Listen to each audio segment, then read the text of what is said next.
Li Erdnîgariya Kurdistanê gelek bajar hene ku xwedî mîmariyeke xwe serin. Bi vê mîmariya nuwaze her yek ji wan balê dikişîne ser xwe. Yek ji van bajaran bi mîmariya xwe ya balkêş bajarê Mêrdînê ye. Bajarê kevnar ne tenê bi berhemên ku ji şaristaniyan mane balê dikişîne ser xwe, her wiha her maleke li vê herêmê wekî şahesereke mîmariyê hatiye ava kirin. Li her navçe taxu kolanên Mêrdînê pêkane ku mîmariyên dîrokî derkevin pêşberî mirov. Ji midyatê bigire heta Nisêbînê, ji navenda bajêr bigire heta deşt û zozanên wê bi mîmariyên dîrokî hatine xemilandin.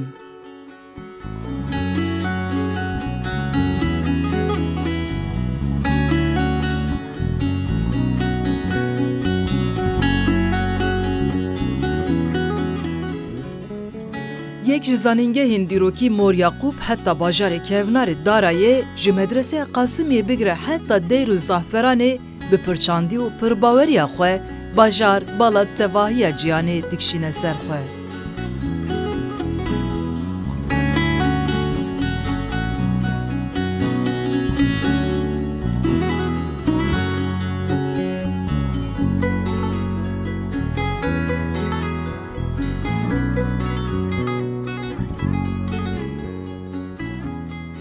Wexta mijar dibe bajarê Mêrdînê yekser bajarê kevnarê Darayê têbîra mirov û bi dîroka xwe ya niwaze mirovan pêşwazî dike.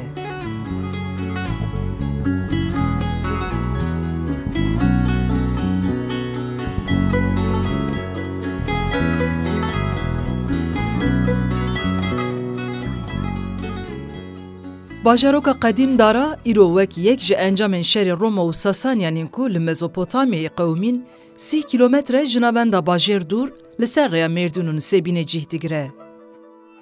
Dara piştî ku lêkolînên arkeolojîk hatin kirin û derket ser rûyê erdê, bi xwe re di derbarê dîroka xwe de gelek daneyên girîng jî gihand vê sed salê.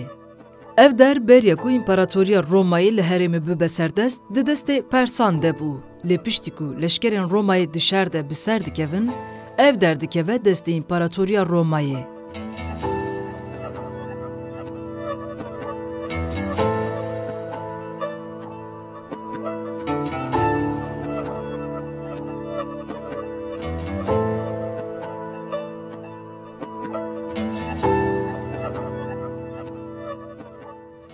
Çîroka wê ya esasî jî ji vir dest pê dike. İmparatoriya Romayê bi fermana İmparator Anastasius di salên 530 û 507 de li vir dest bi avakirina bajarokekî ku wek baregeheke leşkerî jî bikarbînin dike. Li belê hin çavkaniyên dîrokî jî dibêjin çêkirina wê di serdema Qiralê Ahama nîşan darxîste pêktê. Dîsa di daneyên derbarê nav û dîroka wê de ji bo navê wî jî dîroknas dibêjin navê Darayê ji paytexta Darius Daxarayê tê. Lê belê dîroka şaristaniyan de daxuya kirin, emrê Darayê gelek beriya serdema navîne û heya beriya zayînê diçe.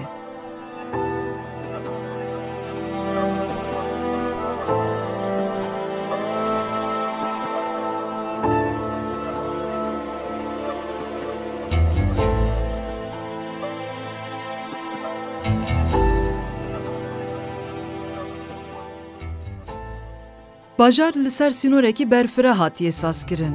Lê ji ber xebatên ku hatine kirin bi sînor mane, îro tenê beşekê wî ya biçûk derketiye ser rûyê erdê. Li belê ev beş jî ji bo vegotina taybetî û dewlemendiyên Darayê bên fêm kirin, bi rastî jî besin. Dema mirov wiha li hemberê wê disekine, dîtibariya ku empêre rûbirû dimînin, di dil û mejiyê me de hestên nepenî de afirîne. Mirov ji carekî ve xwe di nav kêliyên çîroka wê de dibîne. Zinarên ku bi ked û sebreke mezin hatine qewartin, bi xwe re dîtibariyeke efsûniya firandine.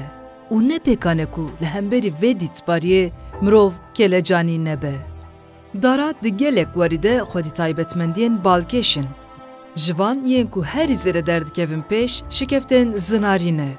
Gelek şikeftên mezin û yên biçûk bi hev re qala jiyaneke dewlemend dikin.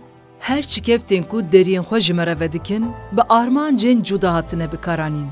Li ser her şikeftê jî şopên wê ked û sebra mezin li gel hezar salan di hestên me de xwe didin der. Ev şikeftin nepenî bi tevî bermahiyên din di nav sînorê ku dîwarê îro rastî texrîbateke mezin hatiye de cih dikirin.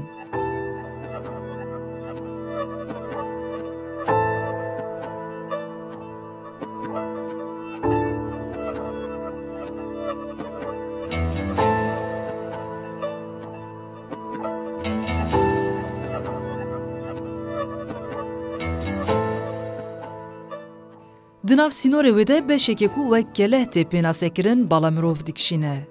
Ev beşa wê li ser girekî cih digire û ji vê girê jî dîwarê çavderiyê de derdor bi hêsanî tê xuya kirin. Li darayê li gel vê beşê gorên zinarî bi taybetmendiyên xwe serderên darayê ber bi xwe ve dikişînin. Bi dehan gorên zinariyên biçûk û mezin. Her yek ji wan di derbarê bîr û baweriya wan demên ku jiyan li vir dewam dikir de daneyên girîng didin me. Li ser zinar û keviran wêne, nexşe an jî sembolên ku hatine qewtandin taybetiya goran vedibêjin. Li gel gorên zinarî li darayê gelek beşên balkêş hene. Dêr, pir, kanalên avê û sarince li gel rêwîtiya hezar salan xwegihandine îro. Di tevî van beşan de jî hostatiya keviran û teknîka ku hatiye bikaranîn cardin mîmariya demên kevin bi tevî dewlemendiya wan nîşanî me dide. Wekê mînak, sarinceyên avêya ku di nav gel de wek zindan tê binavkirin, tevî mîmariya Romayê kêlî bi kêlî dide der. Kevirên mezinên ku bi baldarî li ser hevdû hatine bicîhkirin, ji bilindaya xwe heya beşên nav xwe de bi rastî jî mirov kelecanî dike.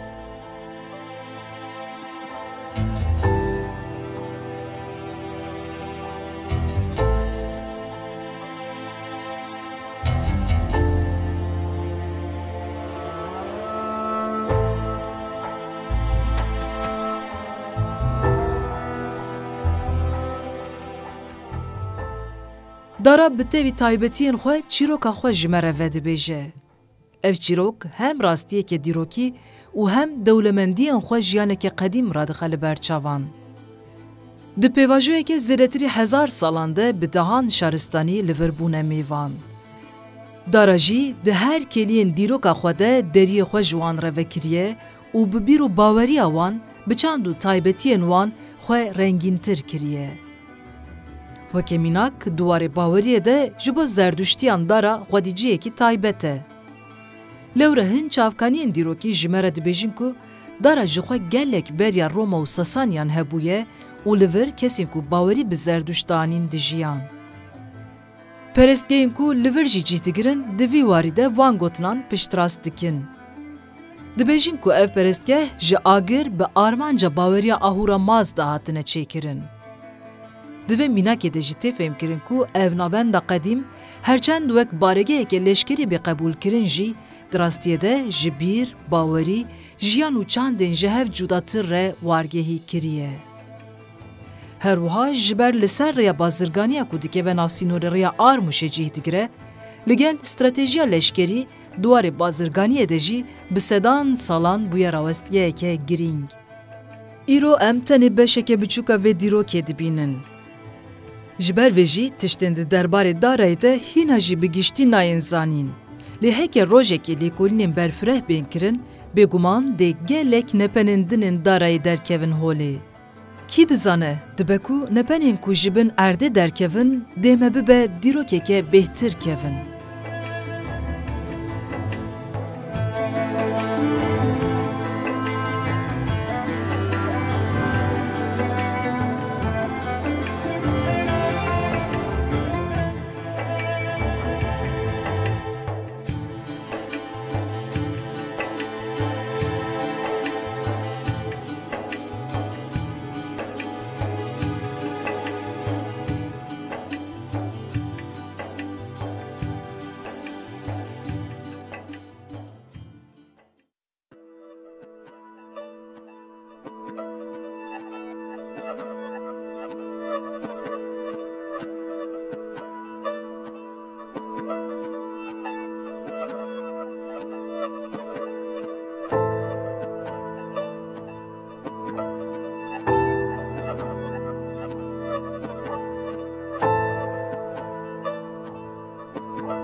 Li navenda bajarê Mêrdînê di Binkeleha bajêr de di nav malên dîrokiyên xwedî mîmariyeke xweser de mîmariyeke dina girîng jî balê dikişîne ser xwe. Medreseya Qasimiye. Di dîroka Kurdistanê de medreseyan ciyekî girîng girtine. Welatî li medreseyan perwerde bûne û bi vî awayî bingeha xebatên zanistî dest pê kirine.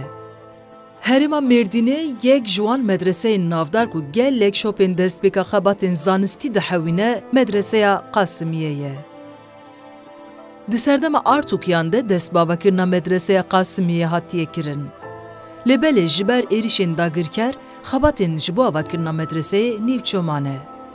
Di dawiya sedsala panzdemîn de dewamê avakirina medreseyê kirine û ew qedandine. Li gor çavkaniyan, di sedsala şanzdemîn de medreseya ku herî zêde xwedî dewlemendiyan e, ev medrese bûye.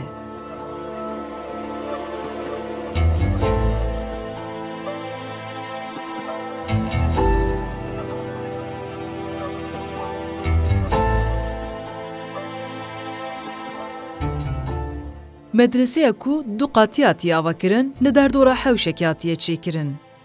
Li aliyê başûrê medreseyê deşteke mezin heye. Deriyê têketina medreseyê li vê aliyê hatiye çêkirin. Li ser deriyê medreseyê şeklên cûr bi cûr hatine neqşandin. Lêbelê ji dîrokê heta roja me hin neqşên li ser deriyê hilweşiyane.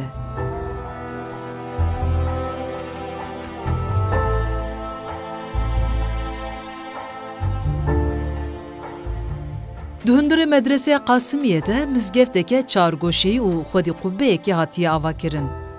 Mizgefta medreseyê li aliyê Rojhilat cih digire. Mizgeft li gor yên roja me hinekî biçûktir e. Her wiha li bakurê medreseyê kaniyek hatiye çêkirin.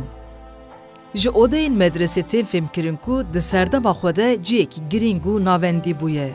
Di tevahiya medresede bi giştî 23 ode hene. 11 ji van odeyan li qata jêr û 12 jî li qata jor in.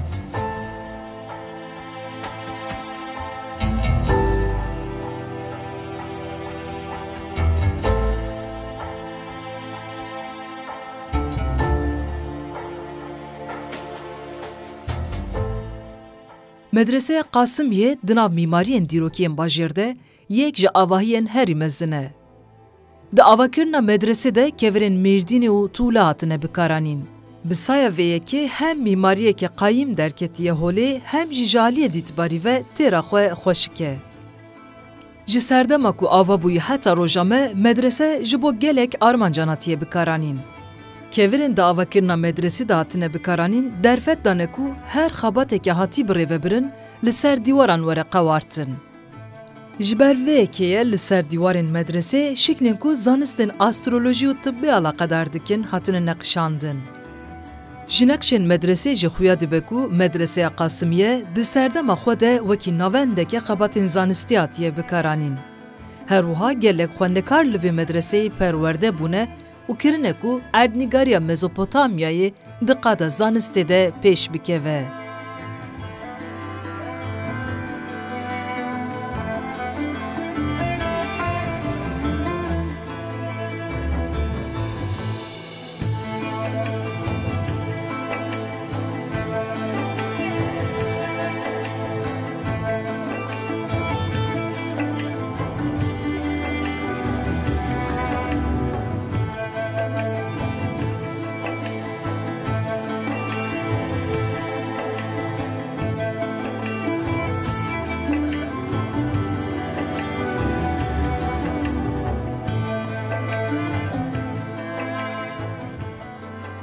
Di hundirê hewşa medreseya kevnar de hewzek heye. Derdora hewzê bi dîwarên wekî kevanê hatiye pêçandin. Deriya odeyên ku wekî ciyên perwerdeyê hatine bikaranîn ji metreyekê piçekî bilindtirin. Ji ber nizmiya deriyan her caro ku xwendekar derbasî hundirê odeyê dibin, mecbûr dimînin ku bejna xwe bitewînin. Bi vê yekê hatiye armançkirin, xwendekar her tim rêzê ji mamosteyên xwe re bigirin û qedrê wan bizanin. Her wiha di nava medresede kaniyek heye ku ber bi hewzê ve diherike. Rêya herikîna kaniyê nîşaneya destpêk û dawiya jiyana mirov sembolîze dike. Çawa ku wexta mirov ji dayîk dibe hêj biçûk e bêguneh e, حوز لبر آویجی وها بچوکه. حوز هنگی مستر نشانه جوانیه و وکی وان تمنان به جوش و بلز دهرکه. لی جه حوز هری مزن تفهم کرن کو دداویا جیانه ده مرن هیه و ده محشر ده جیان مروف رادوسته.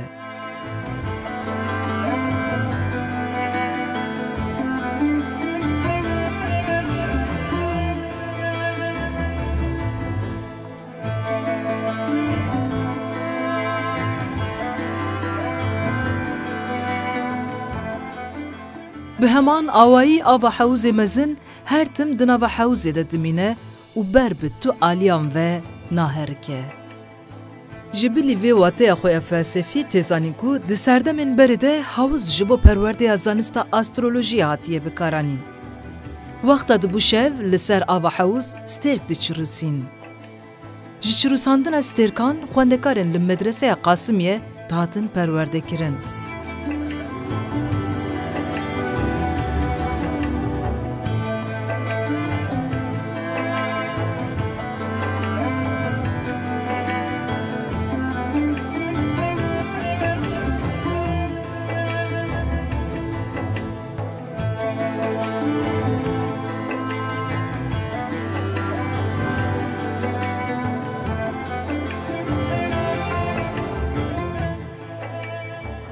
باجار مردینه جبرکو خودی دیروکه که قدیمه و گلک بیماری نوین دیروکی هنه هر یک جوان هجایه کو یک بیک ورن لیکولین کرن.